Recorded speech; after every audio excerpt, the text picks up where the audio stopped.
Hi and good evening, everyone. My name is Albert, and this is Vlogs About Nothing. Thank you very much for taking the time out of your night to join me. I really appreciate that.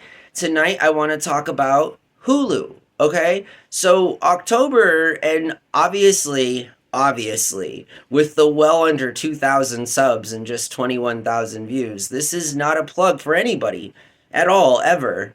I dare to say, even if somebody paid me to, I'm not sure they'd want me to be the one promoting their product.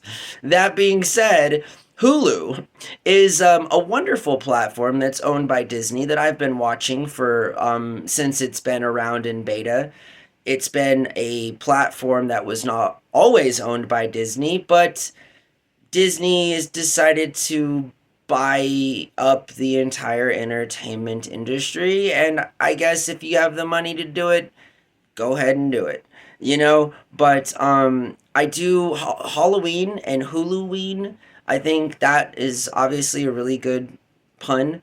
And I enjoy watching Hulu, especially in October, because of all of the holiday seasons that begin. I just seen the Solar Opposites episode earlier, the holiday episode for Halloween, and that was really funny. I'm not a huge fan of Solar Opposites, but I'm starting to come around. It's a pretty funny cartoon. I've really never got into Rick and Morty. My roommate has showed me a couple of episodes. It's not like I don't like Rick and Morty. It's just growing up in the early 90s to TMNT and other kinds of animated film like that, I don't really sometimes like all of the newer cartoons. Like, for example, I've never been a Simpsons fan, but sometimes I'm a Simpsons fan. Sometimes they have good episodes. It's not a bad show. I'm just not a huge fan. And moreover, I want young people to create stuff. I don't want to hear about perspectives of the world that 70-year-old voice actors have that are pretending to be 12-year-old teenage boys. And yeah, that was a direct roast to all of the people over at The Simpsons who refuse to quit. I mean, it's one thing, man. Like, can you like make age appropriate content for what? I mean, it's just odd. It's always been odd to me when people over the age of 60 are making cartoons. It's just not fitting. And I'm not a huge fan of it. So a lot of the adult cartoons I'm not a fan of, except for South Park. South Park, by far, is the only exception as it concerns animated industry that is adult appropriate for the circumstance that it's produced within. And so, Huluween, I've seen like countless classics, like Puka. I've talked about Puka here before on the channel. If you guys haven't seen Puka, you're missing out. Puka is a great movie. There's a sequel to it, and honestly, I wouldn't mind a third. Come on, Hulu. You got Disney money. Let's make a Puka 3, right? So, I mean, can we imagine that for a second? Hulu's owned by Disney. And Disney is like 100 times bigger than Netflix. So I'm assuming they have a bigger budget. They also own ESPN, so come on, give us that third Puka, Hulu. I know you're listening. Anyways, and I know that you're listening because I'll stop recording, I'll begin to watch Hulu, and I immediately get targeted ads revolving around everything that I have said in and or near and or around my cell phone. So, yeah, that's kind of scary, but it is in fact the world that we live in, which one could argue is also kind of scary. So there is that. Seems like we can't get away from this scare. Another really cool show that I'm into, I can't remember the name of it, but it's like this really crazy cringe.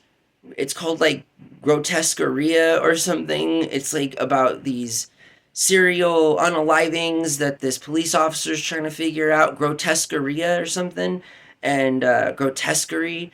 I don't know what it's called, but it's dope.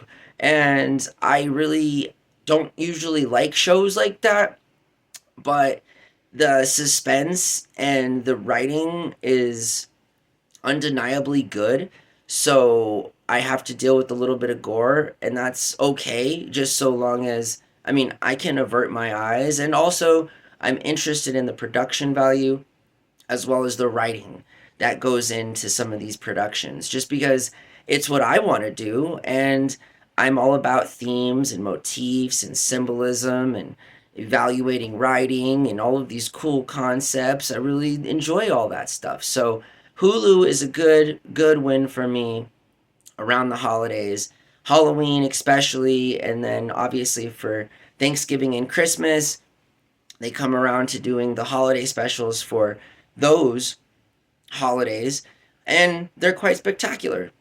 I mean, this is the same guy who was the same boy who grew up looking forward to the 30 Days of Christmas on the Fox Family Channel, things like that. I also am an avid listener of Delilah on Magic FM. Also, there's John Tesh, who has been an annoying part of my life for all of my life. I think John Tesh is probably the first public figure I can recall knowing a name of as I heard their voice from a radio. So, John Tesh, followed by Delilah, were my first ever media influences. Oh, potatoes. Both are a little conservative, and both are still very much around, successful, and have basically lived the middle part of their life in the public view. I mean, John Tesh, I don't know if he was born with a microphone and at a radio station in a booth, but it seems like it because I see things from John Tesh from like the 60s. Dude, it's like 2024. Anytime I see things from entertainers that are still around, I mean, not to mention that the dude's voice hasn't even changed. Have you guys listened to John Tesh in this 21st century? He still sounds the exact same as he did in the 20th. And so, I mean, we all get inspiration from different places, and if there's one person that I'd be happy to meet, it would be John Tesh. How much of a nerd am I for saying that out loud, especially publicly? Like, who goes around admitting that they want to meet John Tesh? Let me just tell you, if I could have dinner with just a few people in a kitchen, I would invite John Tesh and Delilah. My roommate, myself, John Tesh, and Delilah would be having a blast at the back of some kitchen in a really fancy restaurant far from the front service lobby dining area. I'm a cook. I like to eat in the kitchen. And even before I was a cook or got into the food industry a decade ago, I've always been an old school Italian mob boss influence kind of a guy who really thoroughly enjoys walking in the back of restaurants as well as sitting and eating in the kitchens of restaurants. It's just, I like my privacy, you know? You know how it is.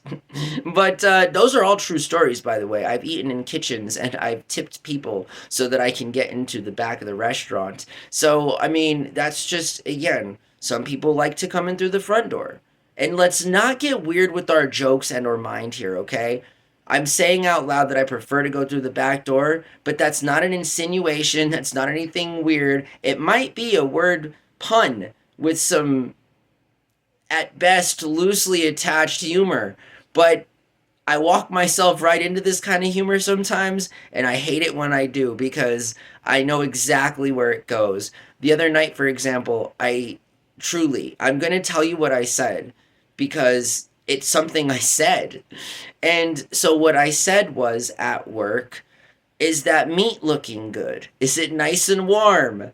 Now, okay, so I was talking about a piece of beef that was going to be consumed by a human being, and I was making sure that the temperature of that meat that was going to be consumed by the human being was of the appropriate level to not get them sick, to make sure that it was cooked, not so that, other people could have their wits about them and decide that I meant something else, when in fact they know that I didn't and it was just a joke, but still. You know what I'm talking about. Sometimes you say things that you can't take back that have some innuendo that made you sound like a fool, but that's just the way life works. So, anyways, I hope that you guys are doing really, really well. We did just talk about Hulu, and or mostly Hulu, and some loosely related topics there for about 10 minutes. I hope that everyone is doing very well. Just know that I appreciate you so, so much. I'm doing everything that I can in life to be a better person, and that includes staying extremely busy, focused, and determined to make 2025 the best year of my life. And that's saying something because I've had a few pretty good years in my life thus far. And that is not, we're not talking about the bad ones. This is a positive channel here. And I've had many good experiences in life, and I feel like with some work and some honest determination, I can just about do anything I set my mind to. And that's the way you should feel at home as well. So if you're not getting these vibes from me back on over to you from the screen, let me remind you that you are important, you are great, and only you can help make yourself the best person possible. That's just you, right? So I hope that you guys have a really good night, and thanks again for watching my channel. I really appreciate it. Bye.